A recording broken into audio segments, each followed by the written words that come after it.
Welcome to Growing a B2B SaaS. On this show, you'll get actionable and usable advice. You'll hear about all aspects of growing a business to a business software company. Customer success, sales, funding, bootstrapping, exits, scaling, everything you need to know about growing a startup, and you'll get it from someone who's going through the same journey. Now your host, Joran Hoffman. Welcome back to another episode on the Grow Your B2B SaaS podcast.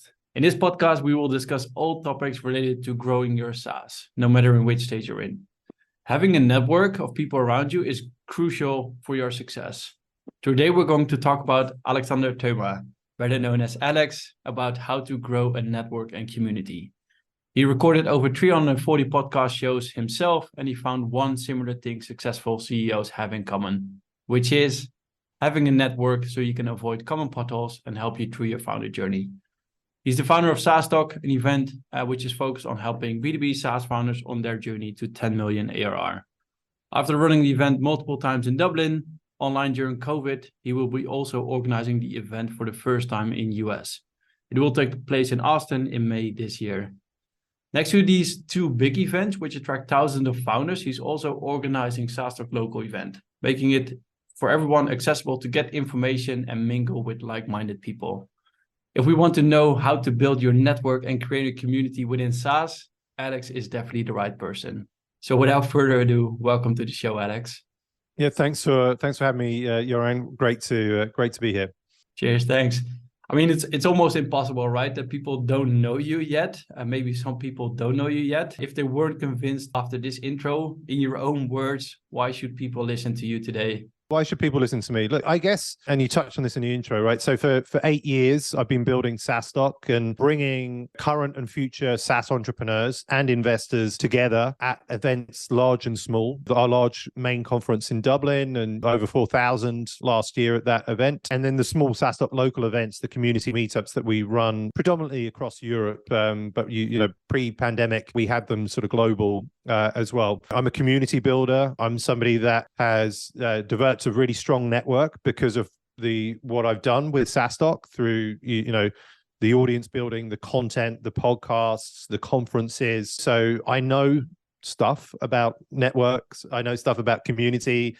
I know stuff about content and building audience. I know stuff, but don't often speak about it, about events, right? It's probably the overarching thing. People kind of expect me to be this number one SaaS expert in the world, right? Actually, I've never built a SaaS business. I have spoken to thousands of SaaS founders, never built a SaaS business. So I'm probably never going to know as well how to build a SaaS business to 100 million as those that have done it. But what I know is that I know how to build a conference business and scale that up and grow that up and build community and audience. So I'm actually probably more of an expert on that side. And I guess also I'm a founder. I'm a bootstrap founder, and I've gone through the highs and lows of getting a business off the ground, being a solo founder, running out of cash, these sort of problems, growing too fast and expanding too fast. I've had all these sorts of problems that many founders face, and I can speak founder to founder because I've been a first-time founder for 8 years. I've made all the mistakes, but I've seen a lot of successes as well. So all those reasons, I would say people should listen to me or could listen to me, and that's where I can be helpful, I would say. Yeah, I mean, there's definitely enough reasons to listen to you, I know for sure. And everything you do is around SaaS, right? And maybe this is a really basic question, but why SaaS? Like, why B2B SaaS? Like, what interests you? Well, not purely B2B for you, but what interests you mostly about SaaS? Good question. Look, I fell into it in a way, but fell into it by design. I had 11 years in sales, selling other people's products, hardware, software. The last 3 years of my sales career, even though I'm still selling on a daily basis as a founder, right? But in terms of selling for other people, my last 3 years were kind of in the cloud computing space. And we are going back to 2012 to 2015. At that time, there were some interesting SaaS companies that were arising, the likes of, I would say, Slack, Dropbox, Twilio, Evernote. It was kind of like this next wave of SaaS companies that were a little bit cooler than the first wave of SaaS companies, right? And it's just started to pique my interest. SaaS, what is this? Learning about it, reading content from like Christoph Jans and Thomas Tungus and David Skock and all this stuff. So my curiosity was piqued at the time. Then I was looking for this entrepreneurial thing to do. Like I was selling somebody else's software and I was in cloud computing and I was interested in SaaS. And I thought, oh, SaaS is this kind of like interesting burgeoning market. I'm selling cloud computing software. What if I start writing a blog and positioning myself as a sort of trusted voice within this space? Would this actually help me within my sales career? And I looked to kind of explore that. But when I was exploring that, I think I saw like a gap in the market in SaaS for this kind of like vendor neutral, VC neutral community like blog about how do you grow and build a SaaS business. And my limitations were that I'd never done it, like I mentioned at the beginning of the podcast. So I can't be the expert telling a SaaS founder, this is how you grow your SaaS business, because I've never done it, right? So what I did was I got the experts in and they created content for SaaScribe. Then I added a podcast to that. And then I added some meetups. And before I knew it, I had a bit of community. And then what I also saw, and again, this is a big part of why SaaS, is that back then in like 2015, 2016, SaaS founders and the SaaS community was very much like it is today, right? People sharing their highs and their lows and how they grew their businesses, even amongst competition. They're like, this is how I did it, and so on, right?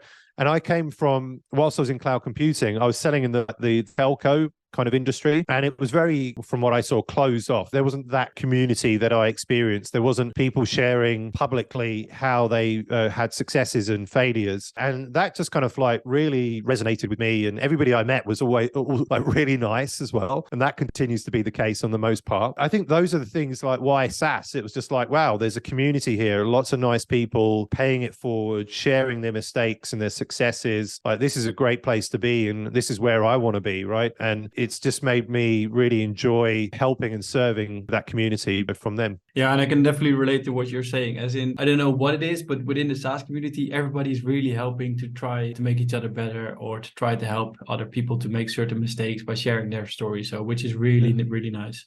Yeah, I think, I mean, just like on that quickly, like, and I've heard this a few times over the years, but and you'll probably know this with Saastock Founder Membership, we're building a recurring revenue business. But what I've heard a lot is that building a business is hard, right? Building Saastock is hard. Building a recurring revenue business can be like even a little bit harder, right? It's a craft business. And because I think the founders experience the difficulty that what it takes to get a recurring revenue business off the ground, and they've experienced those pains, that they want to give back and share to help others. And so I think there is that extra little bit of difficulty, and because of that, people want to share, perhaps more so than in other industries. Yeah, that makes sense, because if it's too easy, then people don't want to share about it. And now we want to talk about the difficulties. Exactly. Indeed.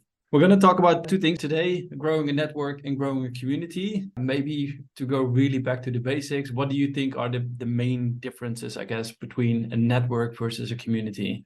Yeah, good question. There are definitely some big sort of key differences, right? And I think both are super important. Although there are, I think there's many successful businesses out there that don't have communities, but then they start to sort of look at it at some point. If I look at it from my experience, right? I built a community first. And what do I mean by that? So we started with a blog, and it was contributors from the wider community that I kind of sourced, that had a kind of community feel, that enabled me to do these kind of small meetups and bring people together. It's all about getting people together, right? Helping the community build and grow themselves, right? And from that, I was able to build a network, because at the community events and with the content that I was doing with the podcasts, I'm connecting with people because I'm bringing people together, either on a one-to-one basis, but largely in a one-to-many. And from building the community, I then had a product that I could sell into this community. Building a network can be a very individual thing, and it's often helping you more than helping others. So me building a network is a conscious decision to connect with the relevant people in the industry. And from my ability to build a network, let's say from things like what we're doing today, like doing a podcast and getting Mark Roberge on and Christoph Jans and Owen McCabe, the CEO of Intercom, as I did, kind of in the early days, that enabled me to kind of connect with them on a one-to-one basis and, add them into my network. And then over the years, let's say like with Mark Roberge, he's spoken on, Saastock virtual events to Saastock Founder Membership events, been on the podcast, these sort of things. And that's me leveraging my network as well. So I would say these are kind of the differences. I think like in whatever industry, whatever role you're in, like whether you're CEO, founder, whether you're an SDR, right, you should be looking at building out a network. And that's going to help you progress, develop, learn, help you with your wealth, maybe your health, etc. All of these things. But building a community, probably a little bit harder than building out a network. And yeah, like with these things, like you just got to think about who is your audience. How can you help them? How do you get them together? And what is the reason that they come together? In our reason, it was to help SaaS founders and their teams like grow their businesses. And they had that common purpose to come together. And all I did, and simplifying it, was, okay, like let's do a Saastock meetup in London and put on a bit of content. And I find the time, the date, the place, a speaker, and then invite everybody to come. People come, and then you do it more than once and you start to build that community. Yeah, and I think, we just did one in Amsterdam, right? I'm co-organizing the Saastock local in Amsterdam. A good example. The topic there was we're currently in a downturn, building a network. What do you think, what kind of effect does the current market have and the importance of actually building a good network as a founder? Yeah, super, probably as important, if not more, in the current sort of market. If you've got a strong network, you can reach out to people and ask advice and get introductions and, these types of things. I'm currently working on a project, top secret project that we spoke about before we were recording. I'm reaching out to my network around this to help me on it. I had breakfast with somebody in my network yesterday to help me with it. And they'll bring specific context as to, the current macroeconomic environment. I'm in a stronger position given my network than if I didn't have a network. I wouldn't be able to do what I'm planning to do. Having a network in the current times is going to be an advantage. But you can also build a network in the current times, right? And how do you do that? And I think, again, it's things like what you're doing, Joran, right? It's starting a podcast, inviting people that you want to be connected to that can add value to you, right? I think you're speaking to Patrick Campbell later today, and you got to connect with him at Saastock Local Amsterdam and then get him on the podcast. And then hopefully over time, there's going to be, connection there, and he'll be willing to take a WhatsApp message from you and so on if you've got a specific question about your business or your professional development. And given he's in SaaS and it's a pay it forward community, likely that somebody like Patrick would be supportive. And then by doing either hosting events like Saastock Local or attending them, again, this is the opportunity for you to kind of build a network. So I think those that are doing what you're doing are creating an advantage versus, and this happens a lot, founders or individuals that stay at home, stay in the office and don't do these things. And it was like kind of the playbook, as we said, is what I've taken, right? It's doing the podcast, it's putting myself out there, doing the meetups, right? Organizing them. All of that led to what Saastock is today. Yeah, and this is indeed the reason why I'm doing these things. As in, I do think it's best practice, as in to host a podcast like this, to organize the events. But when we turn it around, I don't want to say I'm doing everything great, but let's turn it around. What is the most common mistake you see founders when they are trying to build a network? Good question. It's probably not leading with help kind of first, or asking for too much kind of too soon. If you're building out a network, you want to be providing an opportunity and helping somebody else kind of, I would say, first. For instance, I guess in this instance, or in the Patrick Campbell instance, he's coming on the podcast. There's going to be a benefit for him because, helping him, his sort of profile, further raise it, put it in touch with an audience that may or may not kind of know him already. And there's value in that for Patrick. There's value in it for you from speaking with him and making that connection and learning from him on the podcast. But if you go in too soon, you ask for something before you've delivered any value, that's a big common mistake. And it's a bit off-putting with other people, right? Just to clarify, where people come in and they have there's this clear hidden agenda, but it's not hidden. It just kind of makes you a little bit uneasy about doing something and giving up your time and kind of helping. So really kind of my MO would be really to really deliver value, kind of first before going in with the ask. And the ask, also it can be a long game, right? It could be a long game. So making that connection, building the network, delivering value two ways, keeping and maintaining the relationship over time. And then maybe you might come back with an ask in 5 years' time. They're all of that work is done. So again, with what I'm doing with the top secret project, there are people that I've been connected with because of what I started in 2015, 2016, that now finally I've delivered value over the years. They delivered value back by helping the community, right? But now I come into them with a specific ask that's 8 years down the line, right? So I'm not saying everybody needs to wait 8 years, but it should be viewed as a long-term, thing and relationship thing, and not just going in in straight away. Yeah, and you might not always have the ask you want, I guess, when you start building a relationship, right? Because 8 years ago, you probably didn't know you were going to do this. Exactly. Same for me. I'm building a network indeed with you, with Patrick, with other people where I don't actually have an ask. I just want to build up my network. And I think that is indeed the perfect way to go, to help each other out. Yeah. And then figure out if there's going to be an ask in the end. And if you're helpful, if you're a nice guy or girl, people are going to kind of remember you and they'll be more willing to help, right? But if you're going for the ask, if you're not nice, then don't expect anything. Exactly. Nice. Let's talk about building a community. I mean, you're doing a lot of things under the Saastock brand, right? I can imagine not everything is as easy as it sometimes looks. Can you tell a bit about the challenges and successes you had in building a community around Saastock?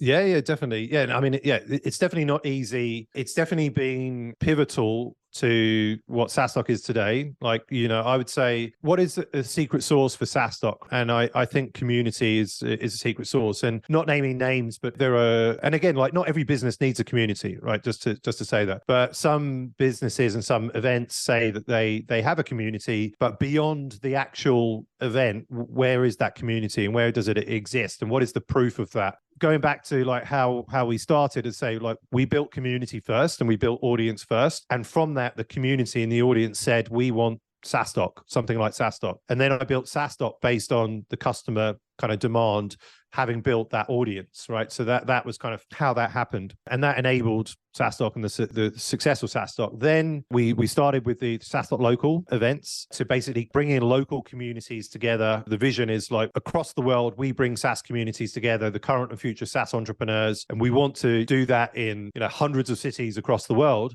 Saastock started, or like pre-Saastock, in these meetups with a SaaS meetup in London, one in Berlin, one in Dublin.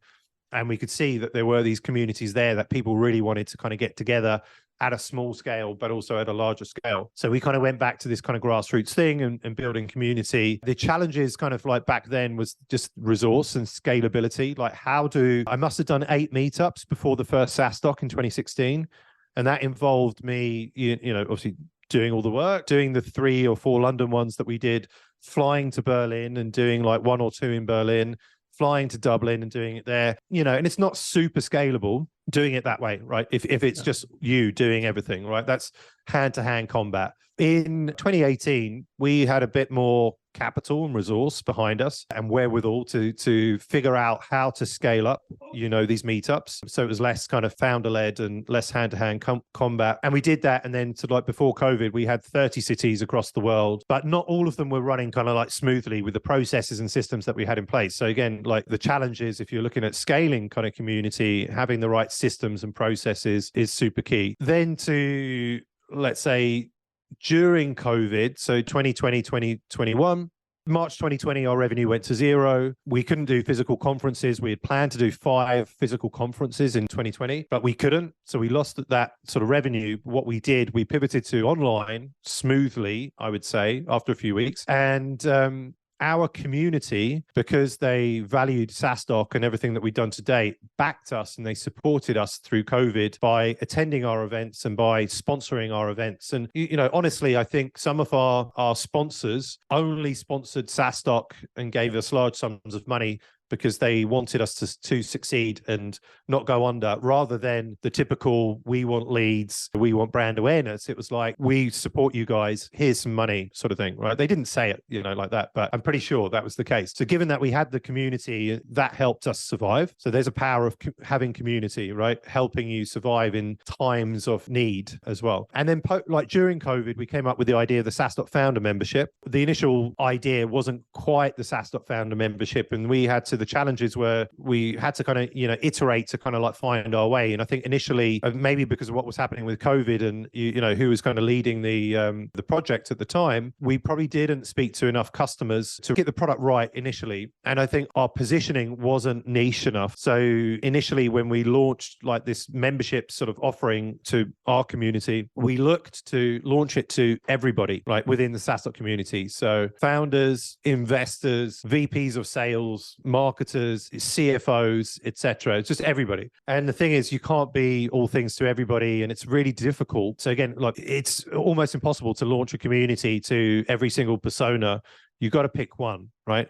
Why is Ben, the SaaS CFO, doing really well, enabled to, what it was like 2 years ago, leave his full-time job to just focus on being, Ben, the SaaS CFO? Because he focused on one persona, right? SaaS CFOs, not everybody under the sun. So we actually made that big mistake, like trying to launch Be Everything to Everybody, and it didn't work. And then we were like, realized, well, who's our core ICP? It's the founders, okay? And then looking at what are their problems and where they are, and then speaking to them. And then from doing better customer development and focusing on our ICP, that enabled us to launch the Saastock Founder Membership. We're trying to build the world's leading support organization for B2B SaaS founders by giving them better support network and knowledge and on their journey to 10 million in revenue. So our ICP is specifically B2B SaaS founders that are on their journey to 10 million in revenue, right? Nobody else. If you fall outside of that, it's not for you. So nailing that niche and that positioning was very important to kind of help us. And then still, we kind of like have to put together like a framework of how to grow this, and getting these things kind of off the ground. It takes time, takes resource. So we launched it during COVID in 2021. We didn't really have any resource to put on it full time. Launching something like this requires full-time resource and support internally from the organization. And in 2021, we couldn't do that. In 2022, we started to, put full-time bodies on it. And from that, we started to see the progress to kind of, get it where it is today, but we've still got a long way to go. But I think, the potential is that we'll grow this into the thousands of founders from a membership perspective, but getting there and, getting this thing started and getting the wheel turning, it takes time. Yeah, I mean, I can say myself, I really like the Saastock Founder Membership group. So I'm a fan. Like I think I'm now in a couple of months, maybe already 6 months. I can't even remember. Seen some changes happening as well. But for example, we just had a session with Stefan from Expandi, who honestly shared his story. He's a fellow founder, which is really interesting for me to hear. So like I can definitely say that having that community also helps to build up your network, because you're going to meet other people who are doing exactly the same as you're trying to do. Exactly. That's one of the key pillars of that, is to help people like yourself and SaaS founders to build out a global network of other SaaS founders who are all going through similar things. And as you say, like with Stefan, he's at 7.5 million or whatever in ARR. And your journey, a lot of the things that you'll be doing as you go towards 10 million ARR, Stefan will probably have done it and will have made some of those mistakes, and he can, as an example, help you avoid some of these mistakes, right? To help you get there quicker. So that's exactly what it's about. Yeah, you mentioned at the beginning, like having processes is key. Having processes is key. You also mentioned like you started local, went global, definitely picking like your right ICP, and you made a lot of iterations after launching. I mean, these are some strategies slash processes. Mm-hmm. Would you have any other processes slash strategies you would share, I guess, if somebody now wants to grow a community? Yeah, I mean, I think the key thing with like community is that it's got to be community driven. And what I mean by that is like you need to build a framework and a platform to empower the community members to be the ones that are engaging and driving it forward and growing it. And if it's just you or just Saastock doing everything and not empowering the community, it will never grow. So you've got to put a few things together to enable you to do that. Now, one thing that's really kind of helped us understand this and learn this a little bit better, there's a book called Get Together. If you're looking at building a community, I would say effectively it's the playbook that you kind of need to follow, right? And we discovered it last summer. I think it's a game changer, and there's 9 parts to the framework. I won't go through them all because I'm sure I'll forget a couple. But the theory is, if you implement these 9 parts of the framework, you're going to get the machine kind of going, right? And it will become this sort of flywheel where it's just going to grow by itself because you have these things in place. And that's kind of what we're working on, right? Getting all these 9 parts of the framework in place. They're not all in place, but once they are, we're just going to keep seeing these improvements within the community. And I would recommend it to anybody. Nice. We're gonna link it in the description. Get Together, book to read. We're not gonna add an affiliate link behind it, so just click it and buy the book. But having said that, affiliate marketing, like what we do right with Veritas, it's a channel where you leverage somebody else's network and then trying to have them get you paid clients. Like how do you look at affiliate marketing and building your network? Like personally, we haven't got huge amounts of experience in affiliate marketing. The only thing actually that we have done is with, and I think it was last year, and I don't know if we've done it before, but like AppSumo kind of, reached out to us and were like, we can sell tickets to Saastock, through our marketplace because we have whatever, however many hundreds of thousands of SaaS companies in the database. And we're like, kind of got nothing to lose. They're a partner of ours. They sponsor our events. And we did that and it worked to an extent. Then I can imagine if you have a number of like platforms like that have the same audience that you don't have, because generally you're only going to have an audience of a certain size that you're looking to grow yourself. But the global TAM that you serve is going to be within, I guess, across some other companies and communities and so on. And you need to kind of figure out where those are and go to this not owned audience, but I guess, I don't know if you call it like a rented audience, right? So I think that's super key. AppSumo one is an example. Other examples are, and we talked about it before. So like next week, I'm going to SaaS Open, which is Nathan Latker's conference. Nathan Latka has an audience, we have an audience. We don't compete. It's the same audience, right? And occasionally you'll see Nathan Latka send out an email about Saastock, and we sent out an email about SaaS Open. So we're kind of, helping each other out and going to external audiences where we believe our audiences are there. And, Nathan's not looking for a kickback from us, and we're not looking for a kickback either. We're just kind of helping each other out. I think there are some similarities in terms of like, again, when you're building out audience, when you're building out content marketing, like even with, when we talk about the podcast. So when you're starting out on the podcast, you're building out this audience and it takes time. A lot of what successful podcasters do and done, if you go into somebody else's audience, like Joe Rogan, for instance, and if it was relevant, right, it's going to boost your profile and people are going to find out about your podcast, right? I think they say like when you do content marketing, I think in the early days, you kind of want to do, I think like 20 or 30% content marketing on your own sort of media. And then, 70 to 80% on somebody else's, in the kind of the rented space, right? And then over time, you want to kind of switch those percentages, but never forget about other audiences kind of being out there. Affiliate marketing is that you're not going to have the total TAM. Affiliate marketing will just kind of, help promote across various different audiences and help to grow the system. So not huge amounts of personal experience like directly from using affiliate marketing apart from that AppSumo example, but I can definitely see the benefits, if you get it right. And I think there's a lot of chatter at the moment around partner marketing, partner channels, in SaaS to grow a SaaS company. I've seen a few things in this week around a big opportunity to grow SaaS businesses this year and beyond is, through partner channels. Yeah, and I really like the terminology used with owned and rented network. I think that is definitely the case where you rent somebody's network where they're going to leverage things, where you don't do it without any kickbacks. Can make sense when you're a bit smaller to actually do it like that, because you don't have those benefits, I guess, of having these big networks yourself already. 100%. Final questions. You've spoken to a lot of SaaS founders in the last years. What kind of advice would you give SaaS founders in different stages when growing their network? And then to begin with, somebody who's just starting out and trying to grow to 10K monthly recurring revenue? Good question. I think I gave a little bit, it wasn't, I would say like direct advice, or maybe it was. So I think you mentioned about, I'm doing this podcast, but I wonder if it's too soon, your journey.